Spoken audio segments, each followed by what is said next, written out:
onze schoolfeest op 23 mei. De vampieren van de 6e leerjaar zullen op je wachten. Ja. Dames en heren, appels en peren, kom naar ons schoolfeest op 23 mei. Want dan zie je Maya erbij.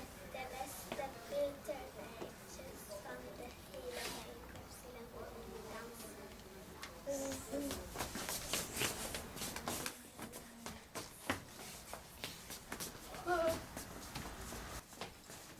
Dames en heren, Appels en peren. Boeren en boerinnen, de show gaat nog niet beginnen. Willen jullie een echte dans zien? Het 4e leerjaar zit in het beste dansschool ter wereld. kom naar het schoolfeest op 23 mei om hun moves te zien. Koop je tickets, want op is op. Wat doen jullie hier? We zoeken een schat. Waarom komen jullie hier zoeken? We hebben gehoord dat er 2 piraten zijn op de schoolfeest. Willen jullie ook meezoeken? Kom dan op 23 mei naar de schoolfeest in de buurt. De piraten van de 3e leerjaar zullen op jullie wachten.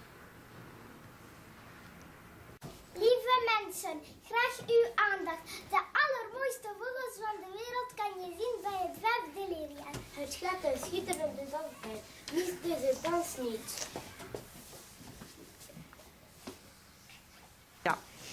Dames en heren, luister goed. Zaterdag 23 mei om 13 uur is het schoolfeest bij de buurt. Wie zegt dat aapjes niet kunnen dansen? Wel, bij Katja zie ze uit de bol gaan. Ze zingen en dansen op het lied van I Like to Move It.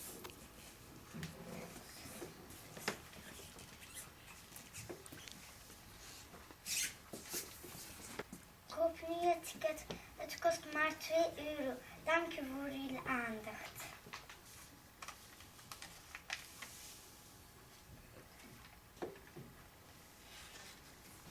Dames en heren, appels en peer, boeren en boerinnen, nog eventjes aftellen en het feest kan beginnen. De kinderen van L1 hebben magische krachten. Met een paraplu ga je ze zien dansen. Kom zeker kijken.